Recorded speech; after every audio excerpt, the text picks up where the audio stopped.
They laughed when the human ship entered the execution zone, not because it was large, because it was small, scarred, and flying straight toward a weapon that had erased moons. I remember the sound that moved through our command deck when the vessel appeared on the black glass of the forward screen.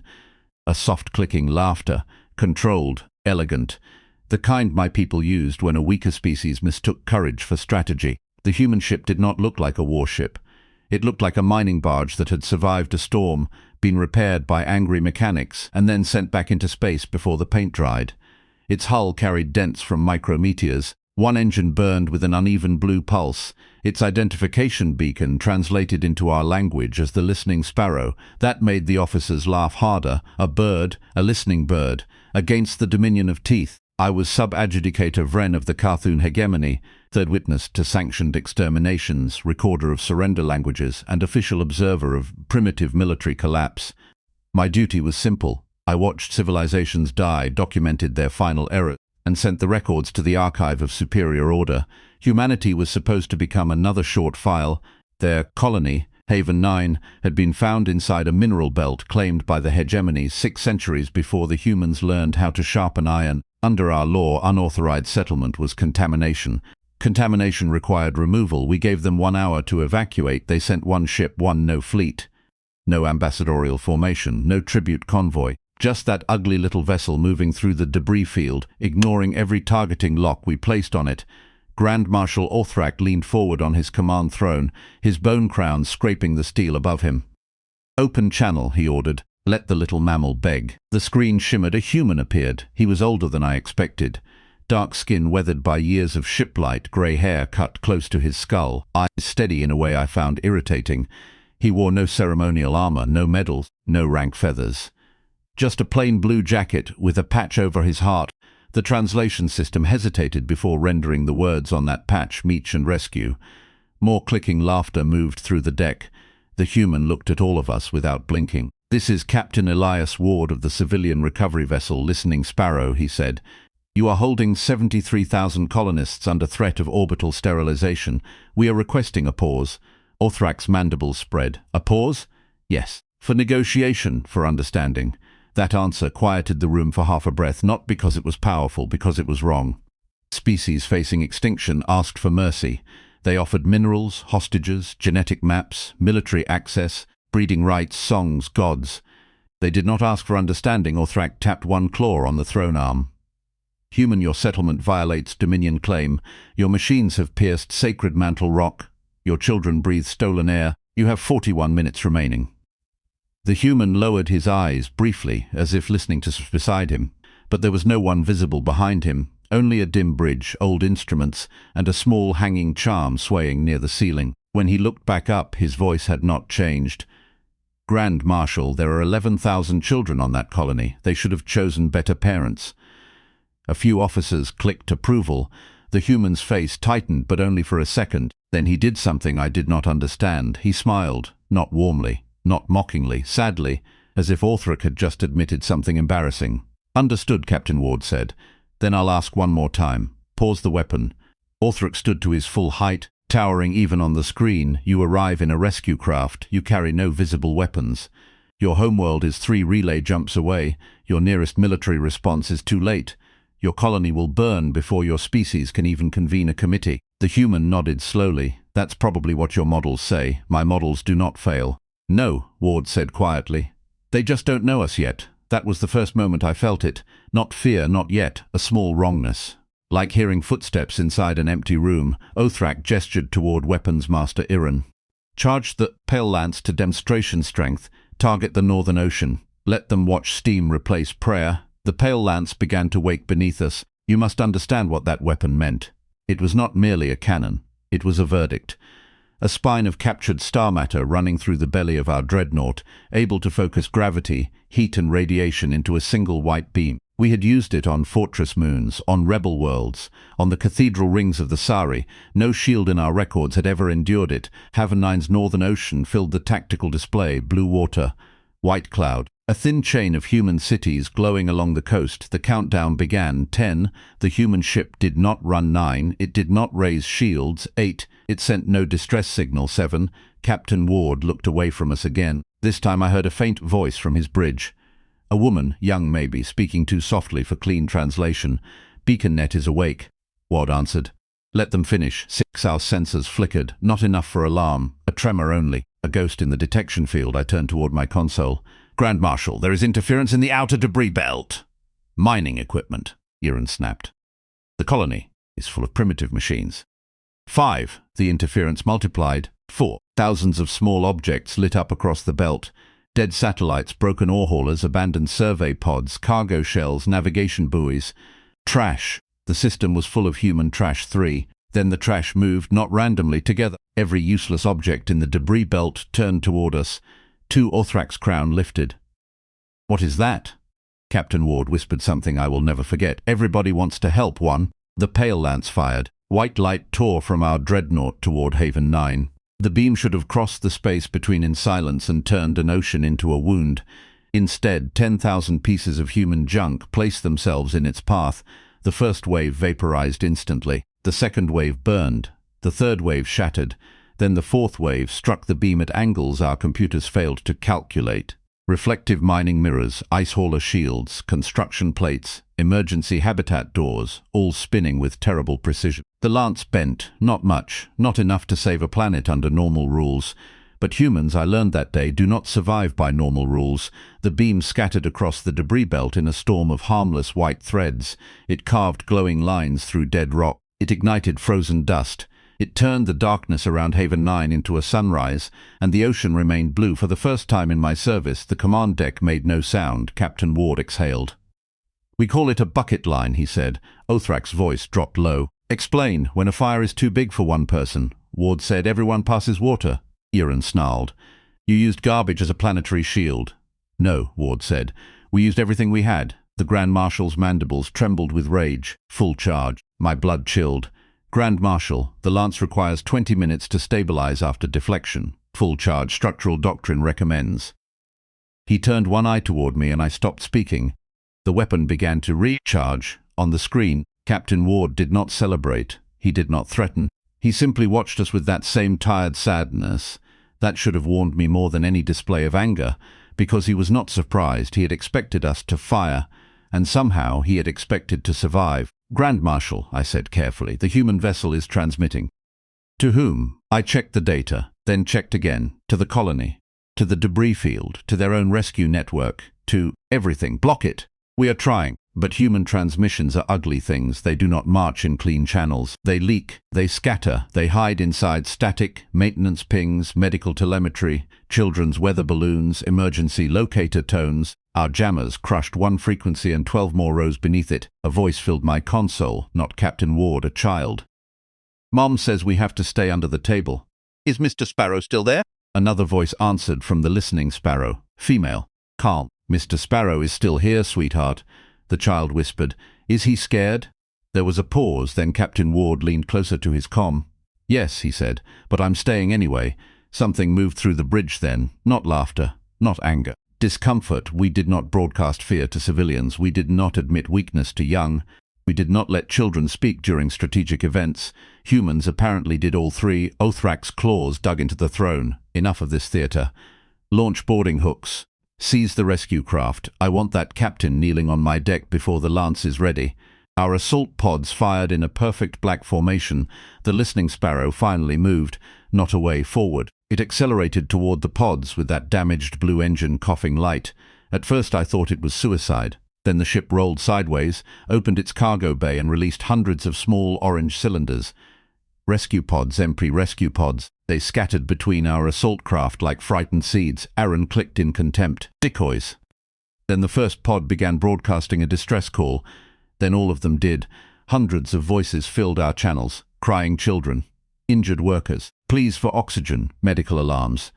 Beacon signatures coded under interstellar rescue law. Our assault pods hesitated, not because our warriors cared. They did not. But our targeting systems did. The hegemony had conquered much, but even we had treaties regarding emergency beacons, ancient treaties, machine-deep treaties, the kind embedded in navigation systems to prevent accidental slaughter during disasters. Every orange cylinder screamed, "I am helpless." Our weapons refused clean locks. Aaron slammed both fists into his console. "Override requires adjudicator approval." the system replied. Every eye turned toward me. My mouth went dry. I was the adjudicator. The law was clear. Emergency signals could be ignored only if proven false by direct scan. But there were hundreds, each rotating, each shielded just enough by debris and heat to demand individual confirmation.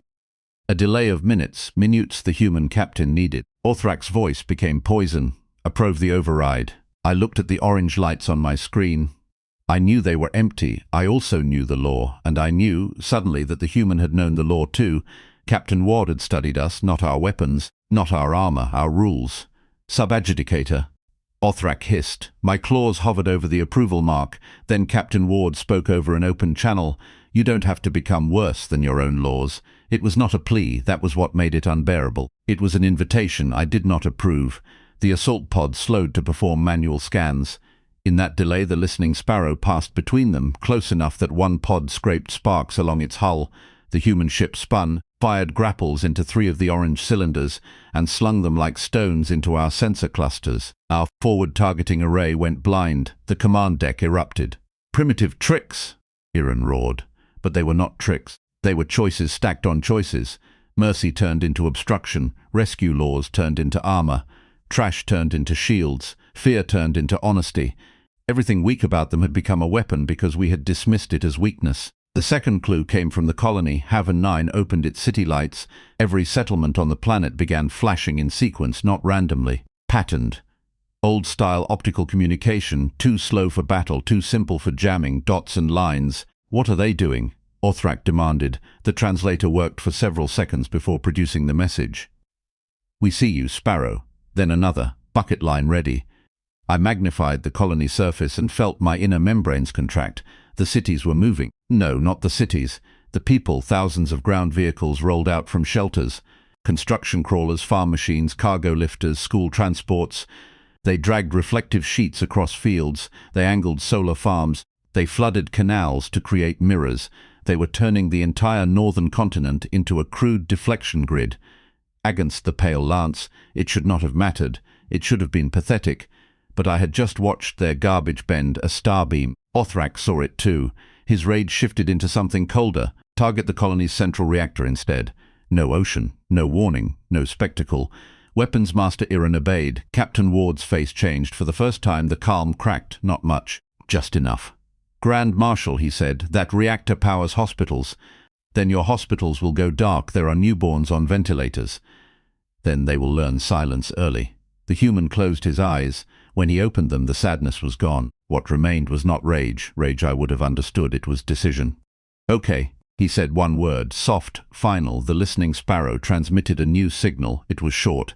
3 tones and a burst of static. Our translation system labeled it as non-linguistic. Our threat system ignored it. Our gravitational sensors did not. Something answered from behind Haven 9's moon. At first I thought space itself was folding. Then the darkness filled with engines. Human ships emerged without formation, without elegance, without the clean geometry of a proper navy. Freighters, ice haulers, survey cutters, hospital ships, tugboats, passenger liners with weapon pods welded to their spines, old military destroyers carrying fresh scars, private yachts with reactor signatures far too large for their frames. Hundreds, then thousands. They had not been too far away. They had been silent. He in the cold shadow of the moon, running dark, waiting for the one word Captain Ward had not wanted to say, Oren whispered. Impossible. I understood then why the human ship had come alone, not because humanity had no fleet, because the rescue captain had been trying to prevent a war. Orthrak stood frozen as the human vessels spread across the tactical display like sparks becoming wildfire. Still they did not fire. That was the most terrifying part. Every weapon signature warmed. Every drive locked into intercept. Every ship placed itself between us and Haven 9, but no human pulled the trigger. Captain Ward spoke again. You are outnumbered. Orthrak's mandibles clicked once. You hide behind civilian hulls, no, Ward said. They came because they heard children on the channel. The Grand Marshal laughed, but there was no strength in it. You expect me to believe your entire species mobilizes because strangers cry? Wood leaned back slightly. No, not the entire species. A new set of icons appeared at the edge of the system, larger signatures, military, human military. Their real fleet entered Haven 9 space in a disciplined line of black silhouettes and blue-white drives. These ships were not ugly. They were not improvised. They were long, quiet, and built with the kind of restraint that made them worse than monstrous designs. They did not need spires. They did not need crowns. They looked like tools, and every tool has a purpose. The lead vessel hailed us. A woman appeared beside Captain Ward's image, her uniform dark, her hair silver, her expression almost gentle. "This is Admiral Naomi Briggs of the United Earth Defensive Navy. You have targeted a civilian colony, fired a stellar weapon at a habitable world, and attempted armed seizure of a rescue vessel. Power down the lance." Orthrak slowly lowered himself back onto his throne. "You think numbers frighten us?" "No, I think math does." Our tactical display updated. Human ships had not merely surrounded us. They had mapped every heat vent, shield seam, weapons aperture, and drive node on our dreadnought. The Listening Sparrow's first approach, the debris interference, the rescue pods, the optical signals from the colony, all of it had fed targeting data to the hidden fleet. They had let us reveal ourselves one system at a time, Admiral Briggs continued.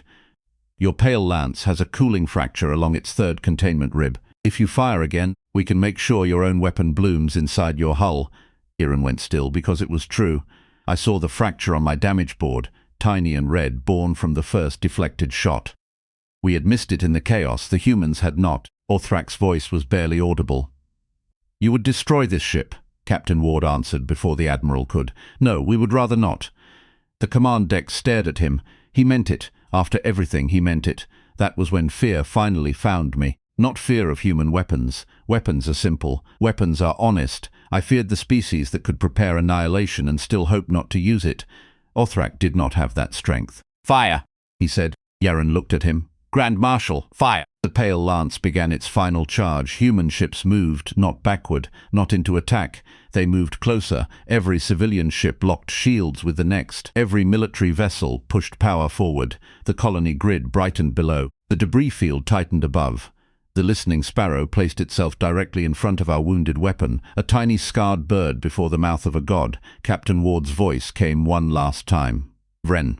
My body went rigid. He knew my name. "I read your emergency statutes," he said. "You still have authority to halt unlawful discharge if civilian casualty probability exceeds threshold." Orthrak turned toward me with murder in his eyes.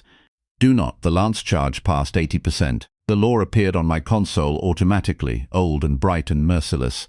Civilian casualty probability, catastrophic, authority, adjudicator override.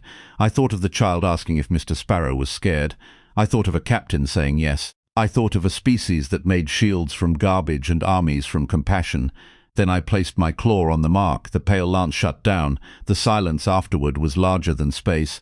Orthrak rose with a scream and lunged for me, but he never reached my station. His own officers seized him, not out of love for humans, not out of rebellion, out of terror of what would happen if they let him continue.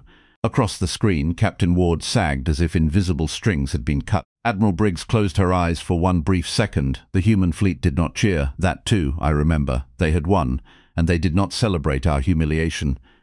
Rescue craft moved first, streaming toward Haven 9. Medical ships opened their bays. Engineers guided damaged debris away from orbit. Military vessels kept their weapons warm, but pointed down. Captain Ward looked at me through the channel. "Thank you," he said. I had helped save his colony only after helping threaten it. Still, he thanked me. That was humanity's final weapon. Not laughter, not chaos, not hidden fleets or clever machines. A door left open for the enemy to step through before it was too late. Months later, I stood in the archive of Superior Order and erased the file title prepared for humanity's collapse. I replaced it with a warning. Do not mistake human mercy for hesitation.